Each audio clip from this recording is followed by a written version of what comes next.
Not far from me, O my God.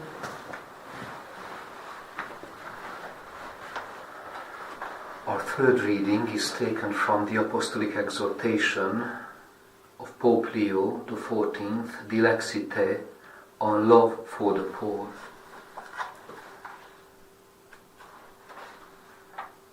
An inescapable challenge for the Church today. Paragraph 110.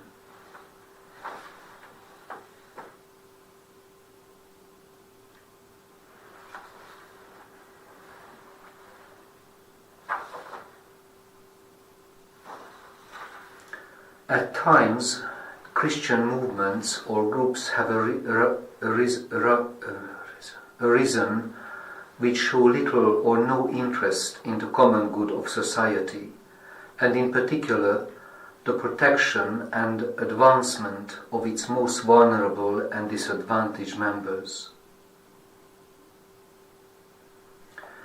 Yet, we must never forget that religion, especially the Christian religion, cannot be limited to the private sphere, as if believers had no business making their voice heard with regard to problems affecting civil society and issues of concern to its members.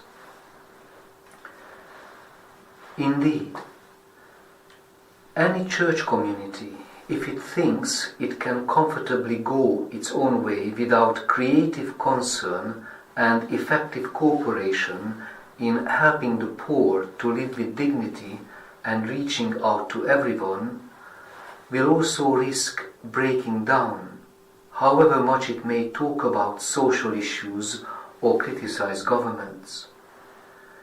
It will easily drift into a spiritual worldliness camouflaged by religious practices, unproductive meetings and empty talk.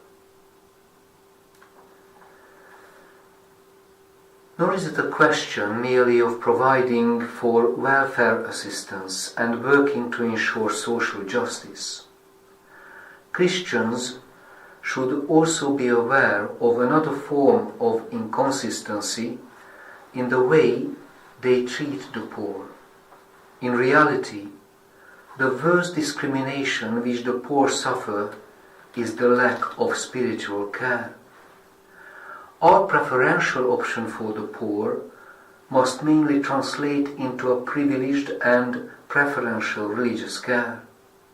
Yet, this spiritual attentiveness to the poor is called into question, even among Christians, by certain prejudices arising from the fact that we find it easier to turn a blind eye to the poor. There are those who say our task is to pray and teach sound doctrine. Separating this religious aspect from integral development, they even say that it is the government's job to care for them, or that it would be better not to lift them out of their poverty, but simply to teach them to work. At times, pseudo-scientific data are invoked to support the claim that a free market economy will automatically solve the problem of poverty, or even that we should opt for pastoral work with the so-called elite, since rather than wasting time on the poor, it would be better to care for the rich, the influential and professionals, so that with their help real solutions can be found and the Church can feel protected.